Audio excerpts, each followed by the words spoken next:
we're looking into just one piece of fiction, actually. It's a short story called Whispers in the Wind, A Journey to Udaipur. Yeah, and what's great about this one, I think, is how it takes this, specific story about a long-distance couple, Arav and Mira, and uses it to explore stuff we all deal with, like connection, expectations. Exactly. So we've got Arav and Mira. They're navigating, well, the usual challenges of being miles apart, right? Video calls, late night texts, that whole deal.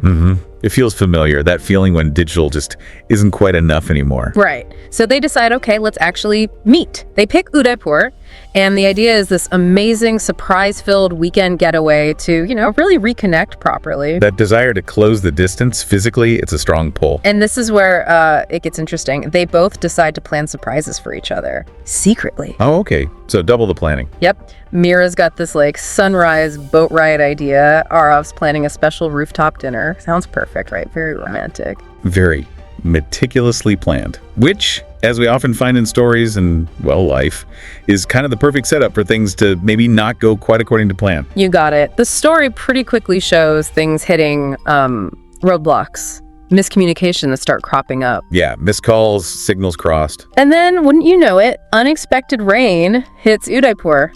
So much for the perfect scenic views, maybe. Right. It throws a wrench in those carefully laid plans. The boat ride might be a washout. The fancy dinner suddenly seems less appealing in a downpour. It really makes you think, doesn't it? How we picture these perfect moments. But reality, especially with travel and romance involved, it often has other ideas. But that's where the story finds its real charm, I think. It's not about the plans failing, but about how they react when things go sideways. Totally. Like, instead of that formal dinner, they end up dancing together in the rain at Sajangar Fort. Which sounds way more memorable, honestly. Not what they planned, but spontaneous and really intimate. Exactly. And later, they're just sharing secrets, talking under the stars. Again, completely unplanned, but it feels much deeper somehow. That contrast is key, isn't it? Between the planned, almost performative romance and the genuine connection they find when they just sort of roll with the punches. The rain forces them into a shared experience that's maybe more authentic. It suggests those shared moments, even the messy ones, maybe build stronger bonds than ticking off items on a romantic checklist. Definitely. And then there's that lovely twist near the end. Oh, right. Mira finds this letter Arav wrote but never sent. A proposal letter.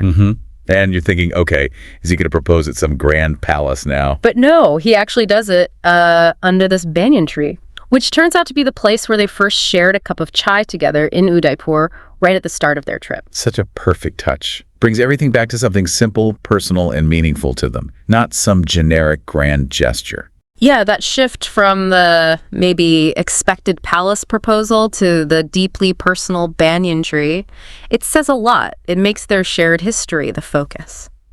So the real heart of Whispers in the Wind, it seems, isn't about pulling off the perfect surprise weekend. No, not at all. It's more about finding that genuine connection, despite the plans falling apart, embracing the chaos, the unexpected moments. And discovering something maybe even more magical in that spontaneity.